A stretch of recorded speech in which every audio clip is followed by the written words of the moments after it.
Empaths have such a hard time in the beginning of their journeys because to be an empath is really to be identified with being victimized by everything and everyone. And in the beginning of our journeys, we don't have the awareness that everything in our life is set up for our awakening, to bring us into consciousness, to heal us, to grow us for our own evolution.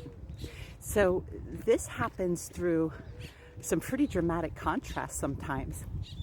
And if you're meant to have boundaries in your life, you're going to have experiences with people that are going to test them or that don't have any of their own.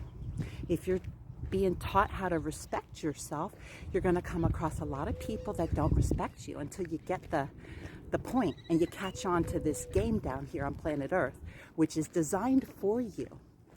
All right?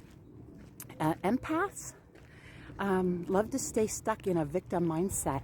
And I get it because I was there too a long time ago, because it does appear one way. It appears that people are hurtful and taking advantage, rude, they have no respect, no boundaries. And that's so that we can become empowered, because we're not meant to stay little victims here on this path. All right? That is a prison cell we want to break free from. And at some point of your journey, okay, when you've had enough, you're going to turn the finger that you're pointing at everybody else and turn it inward and ask, how is this growing me? What is this showing me about myself? Where do I need to strengthen a weakness I have, right? Why am I allowing people to treat me this way? Don't I believe I'm worth more? Now, at that point, you can shut the whole world out for a little bit and go inside yourself. All right, because you can't point the finger anymore. On a path of awakening, at some point in your journey, you have to take full accountability if you're going to proceed, right? Or you can stay stuck for a long time, but that's just going to be your own prison cell, like I said. You're going to keep yourself stuck replaying those stories over and over again, and there's going to be no opportunity or chance for something new to enter your experience. And if it does enter your experience, and it appears new, it'll be the same story, different people, until you start learning some of these things. And one of them is a balance of love and wisdom.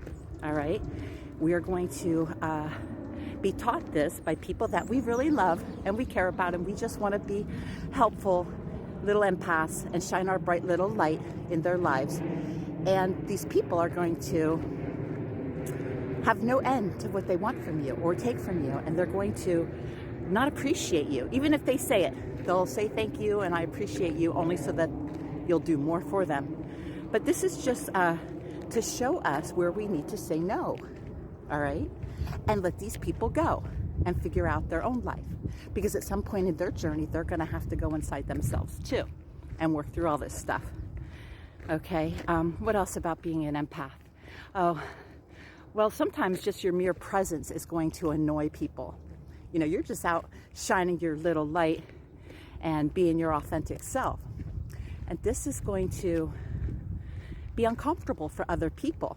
They're faced with the discomfort from where they are right now and where they'd like to be.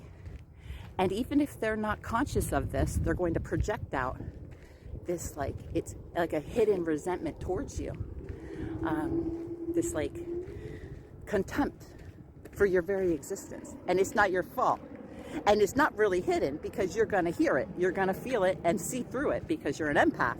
And all this stuff is transparent that other people don't think is transparent. They think they're hiding all of this. And these are the times where you just got to remove yourself from the situation, because that person isn't ready yet to do their own healing work and go inside themselves.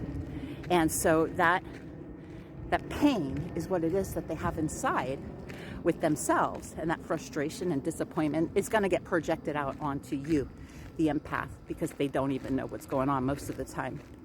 You're just a symbol for them of how they need to change, and they're not ready to change. Sometimes, now when they are ready to change, that's a different story.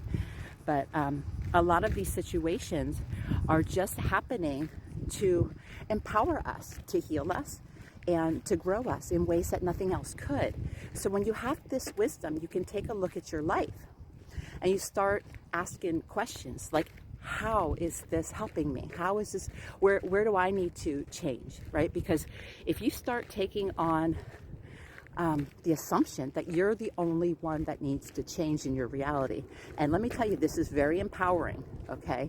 It might sound like you're giving everybody a free pass, but when you ask yourself, where do you need to change? This is when you start becoming empowered.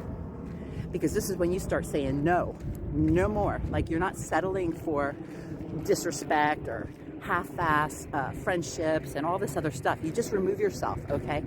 And let the universe bring you in connections that are more aligned. Because if you're staying in these cycles with people that are just pulling on your energy, right? Sometimes you can just be around somebody for a couple minutes and you feel just drained, you know, and then you try to go about your day and you don't have any energy for yourself. And our energy is our most prized possession, right? It is our most valuable resource, and you have to be discerning with it. And that's another thing you're going to learn is discernment, okay? With who you're spending your time with and what you're placing your energy on. So if you have this knowledge, which you do right now, nobody's out to get us and nobody's here to hurt us, but this is all the divine, all right, working through each one of us, even these people that are out of alignment. Let's just call that. They're out of alignment with the truth of who they are. This is just the divine playing roles to show us, to mirror back to us where we need to grow and where we need to focus our attention. So we don't want to stay victimized by anything because it doesn't go anywhere. It just creates loop cycles. And you just have to go through that over and over again. And you don't want that. You want to be happy. And that's the other thing. This will bring out in other people. If you're being your authentic self, which is very natural, once you've got to a certain point in your journey, you drop all your masks that you're wearing. Other people that are wearing masks and pretending to be one way or another, it's very annoying to other people because they don't want to wear their mask either. They want to put their mask down and they want to be happy and vibrant and free from their own little inner dictator, right? That's continuously judging them. And when it stops for a minute, it turns its finger and points at the outside world and starts judging other people because it doesn't know how to process its own pain. And that's how you can have compassion, because you understand this is just wounding. These are just unhealed, unconscious people that are there to serve our journeys, okay? So I think that's all I want to say about empaths and being a victim to other people. Everything is for us, okay? And so that perspective alone is going to change your journey a lot, all right? Sit down with yourself and observe. Just observe. Don't personally identify with anything that's going on because it's not personal, all right? This is about evolution, you see. All right, lots of love, and I hope you have a beautiful day. Bye.